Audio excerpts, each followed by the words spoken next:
The Earth. Is it really just a big ball floating in space? Spinning on its axis at 1,000 miles per hour? Hurtling around the sun at 67,000 miles per hour? Whizzing through the Milky Way at a milk-curdling speed of over 500,000 miles per hour? And warp driving through the heaven at over 500 million miles per hour? And what about the sun?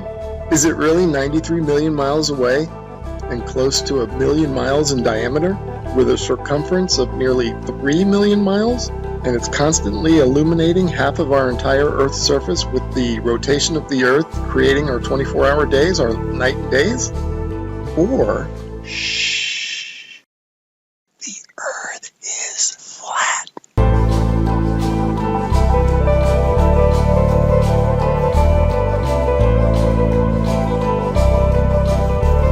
And maybe it's completely still, just like we experience. And maybe the sun isn't big, but is very small and very close, and not illuminating the Earth from 93 million miles, but is illuminating locally. And maybe everything, the sun, moon, and stars, are not far away, but are circling overhead relatively close. In this video, we're going to explore the latter option, and at the end, we're going to reveal startling evidence through the use of time-lapse photography that the sun cannot possibly be 93 million miles away, but is in fact very close, and is illuminating locally as it traverses our flat Earth. Oh man, and watch how this sun comes at you. Boom! I mean, come on. And that's all perspective. If you look at jet trails, Google Images, you'll see them, they start out low at the horizon, they come up overhead. Look at that thing. They come up overhead and then they go down to the horizon. Perfectly explains what the sun would do. Here it is going overhead. I love time-lapse. And look at this. You can't go out and look at the sun. You can't see this stuff, except that it's on, time-lapse like this. It's incredible. Now watch this thing. It's sweeping. The sun over flat Earth is doing a big circle, right? Look at this thing. See it sweeping to the right? It's like a lefty bowler. Just toss that down the alley, and there it goes, hooking into the pocket.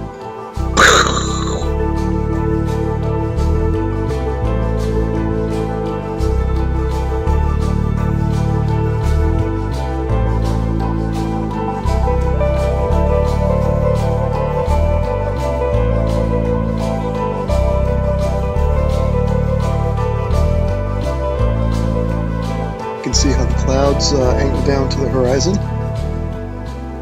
I shot it there. That's exactly how the sun would do on flat Earth. Okay, back to the Copernican principle, and this is what they tell us. The sun is 93 million miles away. Now, I'm going to show you evidence through sunsets that shows the sun light following the sun over the horizon, and it shrinks as it goes over. Now, there's no way it would do that if the sun is 93 million miles away. Okay, first I'm going to show you some footage from the ISS.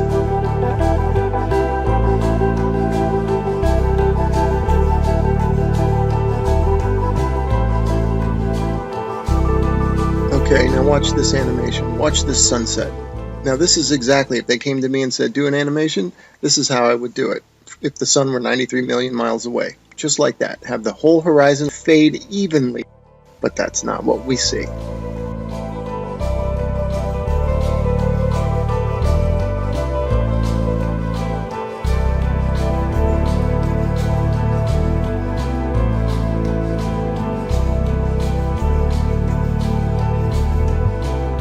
Okay, wow, look at that. Look how the light lifts off the ground like a big wedge, or like lifting up a sheet of paper. That's incredible footage. Definitely the light's following the sun, right? Okay, next I'm going to show you how a sun that is circling over the Earth, that creates the horizontal aspect of the sun. If you combine that with perspective, which creates the up and down of the sun, the rising and the setting, you get the 23.5 degree tilt that they talk about. It's nothing but perspective and the circling sun.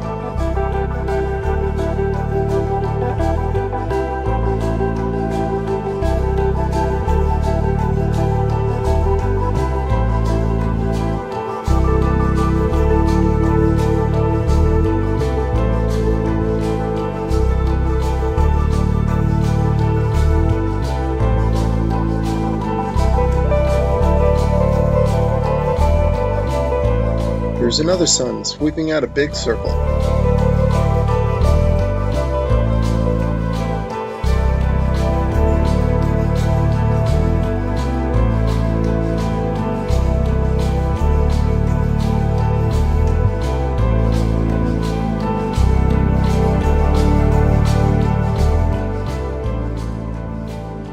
Okay, here's a phenomenon that you might be wondering, how in the heck do you explain this on a flat Earth?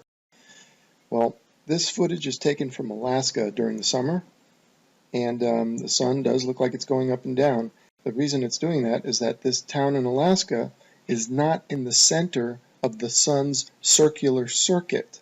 In other words, the sun is making a big circle, and the town is not in the center of that circle. So the sun will be closer and further from the viewer with the camera. That will cause it to go higher and lower, and also maybe even bigger and smaller.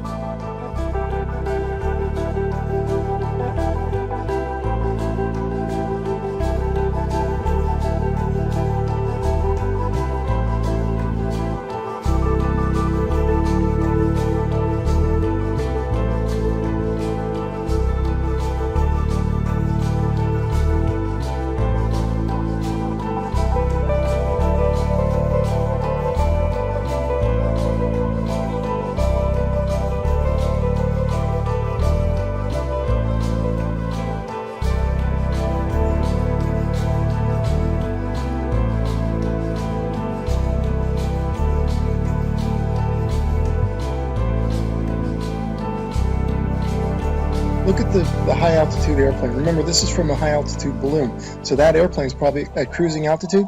Notice how it looks like it's going up from the horizon. That's exactly how the sun will rise, because that plane is staying parallel to the ground. And now watch, it'll go down to the other horizon. All right, again, perspective, that's how the sun will set. And forget the big ball, that's just due to a GoPro camera. But see how the sun, that's the point of this. And then also, look at the size of the sun, man. Look at that thing. I mean, there's something to it to say that we're higher up our view, and the sun looks bigger, and it looks like it's not as high in the sky as it does when we're on the ground. Something to that.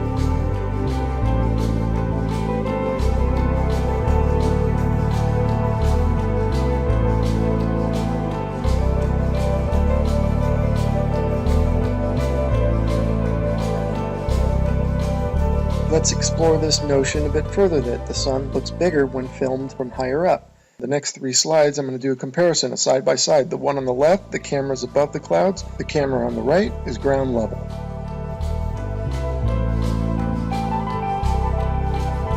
And the point for the side by side comparison from the ground level and the level above the clouds is that above the clouds we're only maybe a mile or so up, and if the sun appears to be closer to the camera, well, that means it's probably much closer, because if the sun were 93 million miles away, a mile closer wouldn't make any difference at all to its visual appearance.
Okay, here's a little illustrator or a little cartoon from a website called timeanddate.com.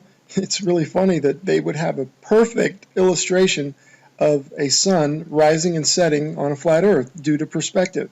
You'll notice that it rises from below the horizon and sets below the horizon. Now you might be saying, well, how's that possible? I can see now you're saying that it rises and lowers due to perspective, but how does it disappear below the horizon? Well, I got a theory about that. Because of the fact that all parallel lines and planes converge at your eye level horizon, this is according to the perspective, I'm not making this up. If in fact, and they do, they converge at your eye level horizon visually, then it makes sense that after that point they diverge, meaning they then separate, so the sun would continue on a downward track. As you can see from my illustration here, the lines would go to your horizon and then afterwards they would spread out and separate, kind of like a starburst, and the starburst being at your horizon, at your focal point.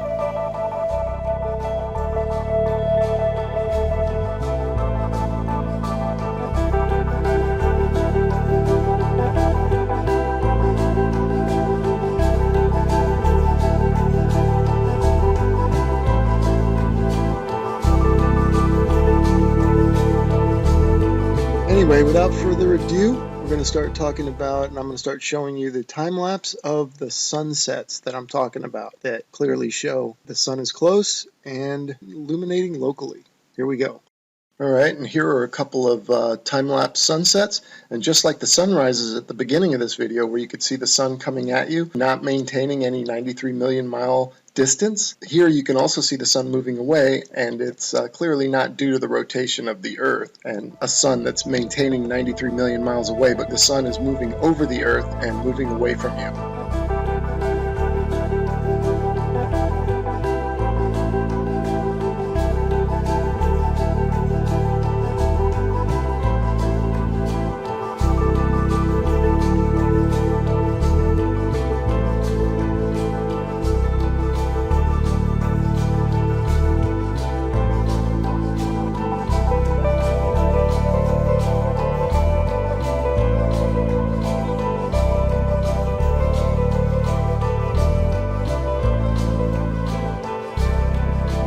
Okay, these next three slides, the sun is almost set already behind the horizon, but watch as the sunlight shrinks and follows the sun. It's definitely a locally illuminating sun, not far away, not very big, and definitely not 93 million miles away.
Okay, remember this video from the beginning of the video? I showed you this one and how it's circling over the Earth, and watch it sweep to the right like a bowler bowling it in there for a strike.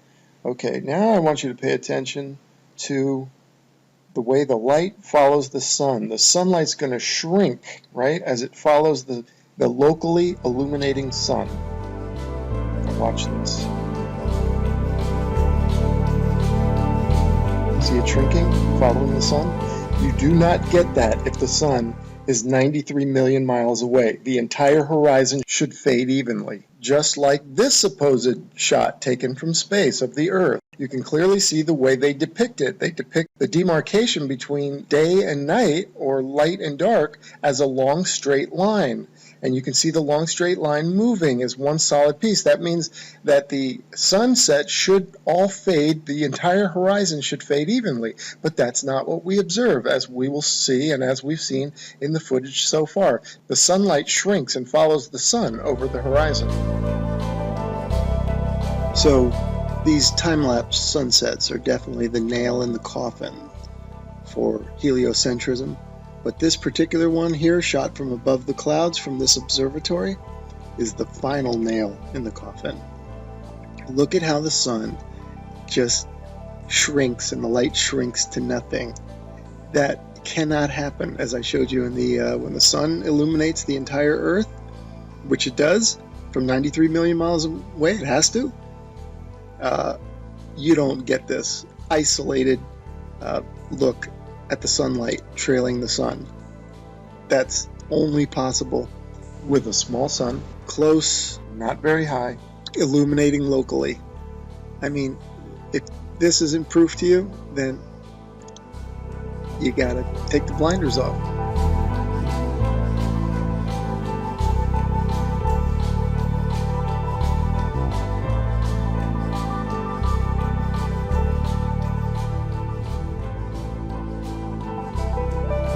Okay, and finally I want to show you some examples of local illumination, or a city in the background. This is from Grand Canyon National Park. You can see Las Vegas is one of them. You can see the stars going down, so you know that's not the sun. That's the glow of Las Vegas, it says. You can see that's local illumination. I'm just making an example showing you here's Tuba City and a little bit of Flagstaff.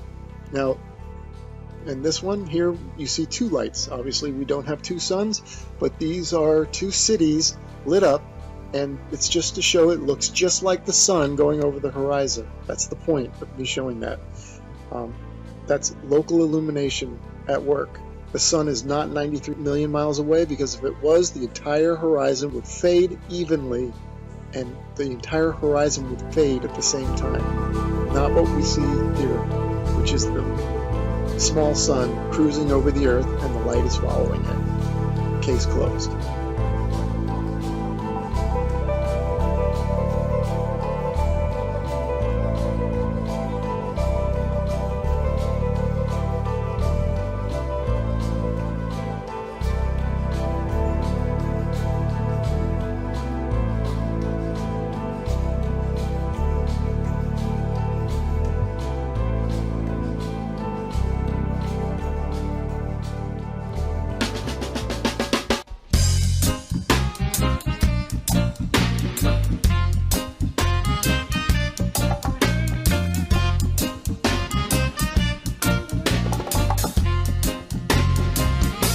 The earth is flat, living in illusion. The earth is flat.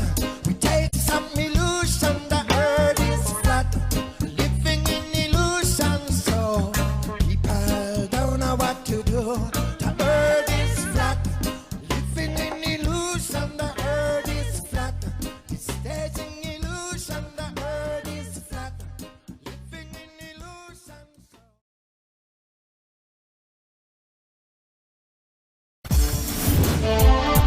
Thanks for watching. Subscribe and comment.